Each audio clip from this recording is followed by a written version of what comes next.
Qui est Romain Cover? Ça me fait rire de dire ça parce qu'en fait c'est moi et j'ai envie de faire que de la merde cette vidéo parce que j'ai bu un café, mon pote, je suis en pleine forme. Alors qui je suis? Qu'est-ce que je fais devant ce micro dans un super studio que j'ai payé 600 € la journée? J'espère que ce sera rentable pour moi. J'ai une énergie, mon gars, j'ai envie de casser des briques, mais aujourd'hui je suis là pour vous répondre à plein de questions que vous m'avez posées sur Instagram.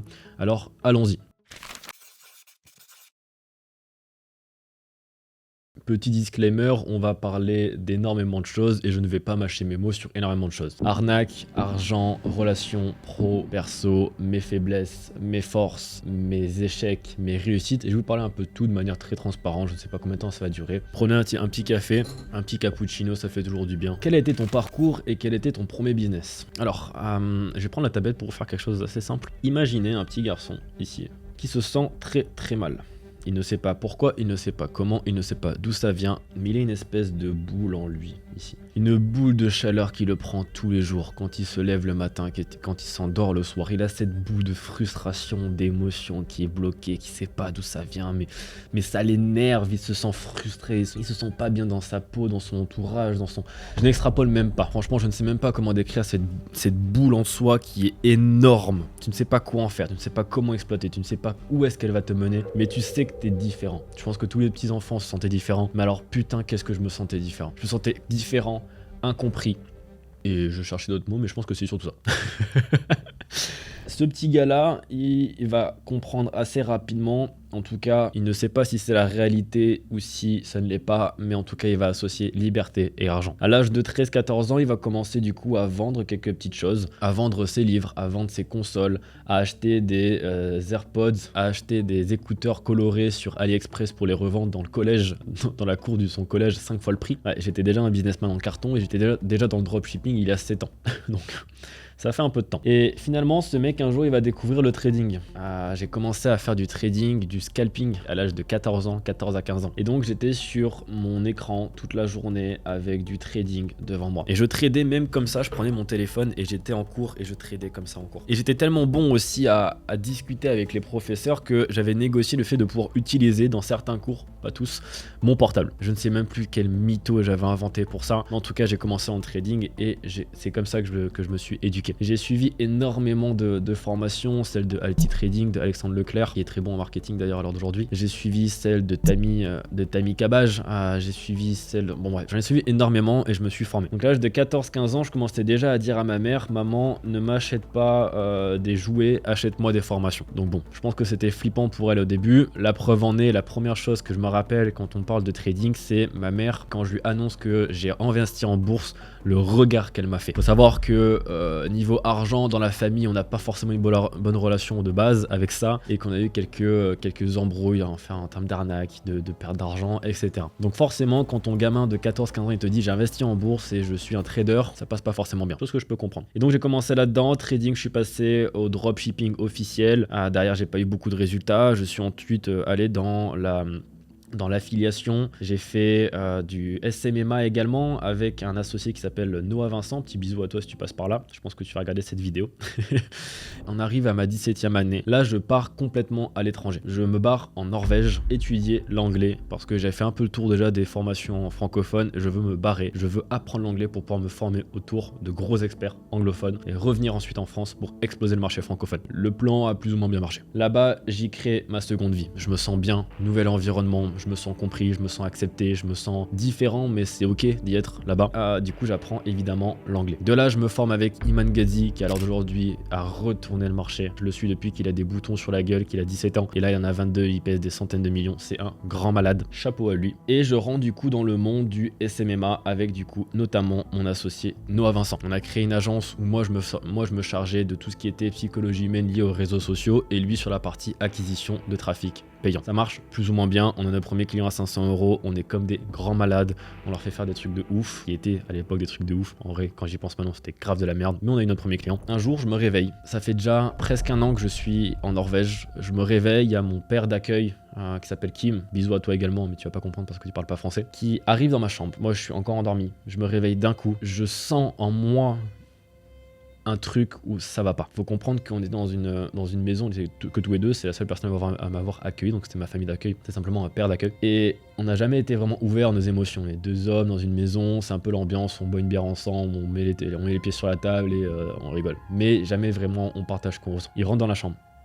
Je vois son regard qui me dit, il y a un truc qui va pas. Il s'écroule devant moi. Il me tombe dans les bras, il pleure, il en peut plus, et en fait, il me raconte qu'il a eu une nouvelle qui est pas intéressante, enfin qui est vraiment pas cool. C'est que il y a le Covid, Roman doit partir, il a 24 heures pour faire ses bagages et quitter le pays. Je me fais dégager du pays dans lequel je me voyais vraiment vivre, où j'avais créé un nouvel environnement, des amis, une famille. C'est pas famille de sang, mais c'était ma famille de cœur. Et en 24 heures, je dois tout abandonner. Impossible de dire quoi que ce soit. Et j'ai fait la bataille, je suis parti en guerre contre toutes les autorités qui pouvaient me dire dégage. J'ai rien pu faire. En 24 heures, je dois partir. Ce qui fait que je retourne en France, dans un environnement que j'aimais pas. Je pense rentrer en héros, en mode ça fait un an que j'ai pas vu la famille. Bon, l'accueil était pas au top non plus. On en rigole aujourd'hui avec ma famille, parce que c'était une autre époque, on a tellement changé, on a tellement grandi, on a tellement évolué que c'est complètement autre chose. Et aujourd'hui, j'ai une relation merveilleuse avec tous les membres de ma famille, et c'est incroyable. Et de là, j'ai passé les 48 heures les plus longues de ma vie.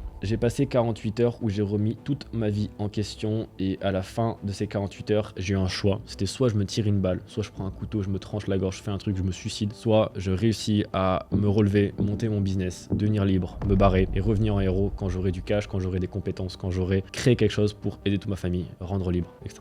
Et aujourd'hui, si tu regardes cette vidéo, c'est que je vis à Bali, j'ai un studio et j'ai un caméraman derrière cette vidéo qui ne comprend rien à ce que je dis parce qu'il est indonésien, mais qui est adorable. Mon parcours actuellement, il en est là. Aujourd'hui, 800 000 € de chiffre d'affaires sur les 2 dernières années, 1 an et demi ou 2 ans à peu près. 500 000 € sur la première année en étant complètement seul. Et là, aujourd'hui, avec une équipe, on a fait pas mal d'argent aussi également, donc assez intéressant. Je te parle d'argent parce que c'est toujours intéressant. Maintenant, comptablement, la première année a été zéro en termes de bénéfices. Je dis bien comptablement parce que j'ai quand même voyagé, j'ai quand même claqué énormément de thunes, j'ai investi 150 000 € un peu partout, j'ai tout perdu. J'ai fait les bénéfices, mais comptablement c'est zéro. Mais je tenais à te le dire quand même. Donc voilà mon parcours, ça a été assez clair. Maintenant il y a d'autres questions et je me rends compte que j'ai passé énormément de temps sur la première question, donc allons à la deuxième. Pourquoi Bali? Comment c'est la vie ici? La vie, elle est simple, elle est pas chère, elle est exceptionnelle et elle est trop parfaite. Trop parfaite car tu te ramollis ici. En fait, tu as deux choix. Soit tu es un branleur qui va simplement tourner à 1000, 2000 € par mois et vivre avec ça, chose que tu peux faire à Bali. Et tu ne vas jamais grandir. Ce qui fait qu'au bout de 3 mois, 6 mois, 1 an, 2 ans, mais en tout cas pas importe quand ça va arriver, tu vas te sentir complètement désaligné avec ta vie car tu n'auras plus aucune mission, plus aucun sentiment d'accomplissement. Par contre, ça, des femmes, t'en auras baisé, des aventures, t'en auras vécu, des expériences de vie, t'en auras vécu. Tu seras allé nager avec des dauphins, tu seras allé nager avec des requins, t'auras fait du jet ski, t'auras fait des dingueries à Bali parce que tu peux tout faire à Bali, mais en termes d'accomplissement personnel, tu seras à zéro. Et aujourd'hui, je connais énormément de personnes qui sont tombées dans ce piège-là à Bali. Ou alors, la seconde partie des personnes, c'est que tu ne vois pas dans les clubs, que tu ne vois pas dans les cafés en train de travailler sur un ordi parce qu'ils sont dans des villas extrêmement luxueuses de 1000, 2000 mètres carrés habitables avec des bureaux, avec leurs équipes et qui taffent, qui tapent. L'énorme différence, il y a vraiment deux mondes à Bali, c'est les riches qui font vraiment du cash, qui sont enfermés dans des villas et qui sont plus ou moins dans mon mood à moi aussi, où je m'enferme dans une villa et je tape fort du business pour ensuite aller m'amuser, soit les week-ends, soit quelques semaines. Du coup, moi, je suis plus dans ce mood-là. Alors, quand tu viens à Bali dans ce mood-là, t'as vraiment tout ce que tu veux. Donc, t'as les femmes de ménage, t'as le cuisinier, t'as vraiment tout pour te focaliser sur ton propre développement. Tu peux avoir ton coach sportif spécialisé, tu peux avoir toute ta bouffe qui est faite sur mesure avec les macros que tu veux, les protéines que tu veux, tout ce que tu veux. Mais du coup, tu deviens un assisté de la vie, mais c'est intéressant d'avoir des séquences comme ça de 3 à 6 mois où tu vas grinder, aucune charge mentale à part ton seul but, c'est de travailler et d'encaisser de l'argent. Donc c'est bien, mais Bali, je ne m'y vois pas toute l'année parce que c'est comme dans une bulle temporelle qui est trop parfaite. Faut savoir s'en détacher pour revenir à la réalité et te dire aussi, en fait, il faut cultiver le désir par le manque. J'ai cette vision-là que le désir ne peut pas exister s'il n'y a pas de manque, tout comme dans une relation. Toutes les relations que j'ai eues où j'étais 24 heures avec la personne, 24 heures sur 24, 365 jours sur 365 jours, au final, tu n'as plus aucun désir, il n'y a plus ce jeu, il n'y a plus de nouveauté, il n'y a plus de kiff, et même s'il y a de la nouveauté, tu la provoques. Alors que lorsque tu construis le désir, construis le manque, cultive aussi ça, ta relation quand même va bien mieux. C'est pareil avec Bali, c'est pareil avec tout endroit. L'homme banalise, moi encore plus, très rapidement. C'est pour ça que ça a avantage et inconvénient. Avantage, c'est que je veux toujours aller plus haut, donc je me fixe une ambition de malade. Mais inconvénient, c'est que je peux être insatisfait très rapidement également. C'est un équilibre à trouver. Comment gères-tu vie pro et vie perso? Familiale, amicale, couple et les sacrifices que ça demande. Je suis très loin actuellement de ma famille, elle vit en France, donc je ne les vois que 2 à 3 fois par an et c'est à la fois déchirant, à la fois je n'ai pas le choix. Car je sais que je suis encore sur un chemin où je n'ai pas encore le niveau que je veux atteindre. Et une fois que j'aurai ce niveau-là, je pourrai bien plus profiter de ma famille. À partir du moment où j'ai monté mon business, toutes mes relations familiales se sont améliorées. Je ne saurais pas te dire le pourquoi du comment. Est-ce que c'est eux qui ont fait le pas vers moi parce qu'ils m'ont vu me développer? Est-ce que c'est moi qui ai fait le pas vers eux? Est-ce que j'ai planté des graines qui ont germé dans leur tête et inversement? Je ne saurais pas te dire, mais en tout cas, tout s'est amélioré. Parce que on est mature, on a su discuter, on a su évoluer, on a su casser les codes, on a su se développer. Il y a 2 mois à peine, on a pu, avec ma famille, après 12 ans, sans le faire, avoir des vacances tous ensemble. Ça faisait 12 ans qu'on ne s'était pas réunis pour avoir des vacances ensemble. C'est énorme. Et à l'heure d'aujourd'hui, ma mère, elle est à la retraite. On l'a mise à la retraite avec mon frère. Elle vit bien, elle vit entourée de personnes qu'elle aime, ses enfants. Elle est soutenue, elle est aimée, elle aime ses enfants.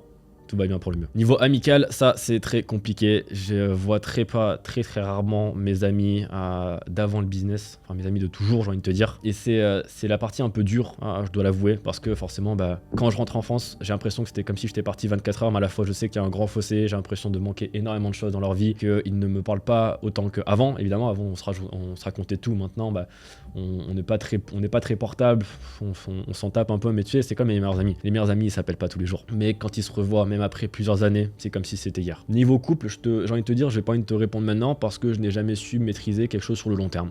Donc pour l'instant, je ne répondrai pas. Comment se former à la psychologie humaine? Première étape, regarde Influence et manipulation, tu lis le livre, tu le lis 1 fois, 2 fois, 3 fois, jusqu'à la dixième fois. Et une fois que tu l'as lu une dizaine de fois, tu pourras passer au prochain livre. C'est tout. Tu l'étudies, tu ne le lis pas. Comment gères-tu les downs émotionnels? J'ai envie de te dire, les downs émotionnels, c'est toujours un grand sujet. Déjà parce que tout le monde réagit différemment, mais moi qui suis très extrémiste, je réagis de manière extrême. Quand je suis en up, je suis très up. Quand je suis en down, je suis très down. Et j'ai compris quelque chose chez moi, c'est que je me lasse tellement vite de tout que je dois faire en sorte de me lasser très rapidement de ma situation de stress. Je dois vivre mon émotion. La mettre de côté n'a jamais marché. Et d'ailleurs, en toi, de manière scientifique, ça ne sert à rien de mettre l'émotion de côté car elle va rester dans ton corps et à la fin, ça va juste te créer des cancers et des maladies. Donc ça ne sert à rien. La première étape, c'est de vivre à 200% ton émotion, de manière structuré, de manière contrôlée. C'est-à-dire, tu es triste, tu viens de te faire quitter, ok très bien, t'as le droit d'être méchant, t'as le droit d'insulter, t'as le droit d'être triste, t'as le droit de pleurer, t'as le droit de crier, mais dans ton coin. Prends un oreiller, crie dedans. Va dehors, va dans la forêt, va courir, va fatiguer ton corps, crie, vis ton émotion, hurle, à en mourir presque. Et je t'assure qu'après déjà cette étape-là, tu n'auras plus envie de souffrir. Car c'est bon, tu as donné à ton corps ce qu'il voulait. Ton corps a demandé à s'exprimer, au lieu de retenir tes larmes, pleure, mais pleure vraiment. Et je m'adresse aussi aux mecs. Un homme fort, c'est pas un homme qui renie ses émotions. C'est un homme qui redirige ses émotions au bon endroit. Tu as de la colère, très bien, va à la salle, va pousser de la fonte, mon gars. Tu es en chagrin d'amour, c'est bien, ok. Et les couilles d'appeler ton pote et lui dire « je suis mal, aide-moi ». J'ai juste envie de parler. C'est exprimer la première chose. Maintenant, il faut une date limite à ça. T'as le droit d'être faible, tu n'as pas le droit d'y rester. Alors après, tu vas te relever. Tu vas aller chercher des choses qui vont te challenger. Tu vas peut-être te couper les cheveux, j'en sais rien. Tu vas changer complètement ton style de vie, tu vas changer ton environnement, tu vas te bouger le cul. Tu vas faire un pattern interrupt. Tu vas complètement changer ta dynamique de vie pour changer du coup tes pensées et ton état actuel. Voilà comment moi je gère les émotions négatives. Tu as réussi ton business, tu as beaucoup d'argent, qu'est-ce qui te motive maintenant? Le progrès. Et j'ai eu une discussion intéressante avec un entrepreneur qui a généré énormément, plusieurs dizaines, voire centaines maintenant à l'heure actuelle, de millions d'euros. Et il m'a dit, quand tu as atteint un certain stade, le progrès intellectuel prône surtout. Alors ça fait un peu philosophe, mais c'est un peu ça. Et puis, je suis pas vraiment d'accord avec toi. Tu as beaucoup d'argent, pour moi je n'ai pas beaucoup d'argent. Oui, quand je me compare à l'ancien moi d'il y a 2 ans qui n'arrivait pas à bouffer des pâtes Lustucru parce que c'était trop cher, oui, j'ai beaucoup d'argent. Mais évidemment on en veut toujours plus. Mais je vois l'argent vraiment comme un outil d'amplification et je suis en quête de quelque chose de très simple, c'est l'indépendance totale de tous les états, de toutes les banques, de toutes les catastrophes naturelles possibles, imaginables, d'avoir une sécurité totale. À l'heure actuelle, je ne pense pas l'avoir, pas assez d'argent. Quel est ton avis sur l'état actuel du marché du make money et du coaching? L'état actuel est désastreux parce qu'il y a une raison très simple, c'est que les coachs de coach font des ravages. en termes de baisse de qualité. La situation globale, c'est que selon moi, on a une qualité très médiocre d'informations sur le marché. C'est pour ça que moi, je me bats avec mon équipe sur le pôle recherche et développement, qui est une équipe scientifique dirigée par un docteur et un chercheur en neurosciences. Il dirige ce pôle-là pour apporter un degré de précision dans les accompagnements et dans les contenus qu'on sort qui est exceptionnel, qui ne peut pas être égal. Car on va directement chercher à la source des études scientifiques. En gros, son rôle, c'est de taper 5000, je dis 5000 parce qu'il m'a fait un report. En un mois et demi, il a tapé 5000 articles scientifiques pour éplucher tous les sujets que moi j'ai épluchés dans mes programmes, dans mes formations, pour en faire des synthèses, pour en faire des schémas, pour me les réapprendre et pour réadapter tout le système pour que ce soit de manière scientifique, indétrônable. Voilà ce que moi j'apporte sur le marché, voilà ma mission sur le marché actuel. Mais je pense fondamentalement que le marché, la qualité des enseignements qu'il y a sur le marché est une usine à cash, uniquement pour les créateurs. À l'heure actuelle, c'est très compliqué d'avoir des bonnes personnes en face des bonnes informations. Donc c'est pour ça que vous, les personnes qui me regardent, votre rôle c'est de poser des questions, poser des questions, poser des questions. Allez casser les couilles aux coachs, allez casser les couilles aux formateurs pour vraiment avoir des réponses de qualité et ne pas simplement suivre les petits conseils qu'ils vous donnent à droite à gauche ou simplement parce qu'il a fait une offre Black Friday que vous allez acheter son offre. Arrêtez d'être stupide, passez vraiment à l'action sur je veux quelque chose de qualité. Ayez vraiment des attentes précises aussi envers les coachs, donnez-leur ces attentes-là et si vous voyez que ça bégaye quand ils vous disent oui c'est possible mais on verra parce que... Voilà, next, terminé.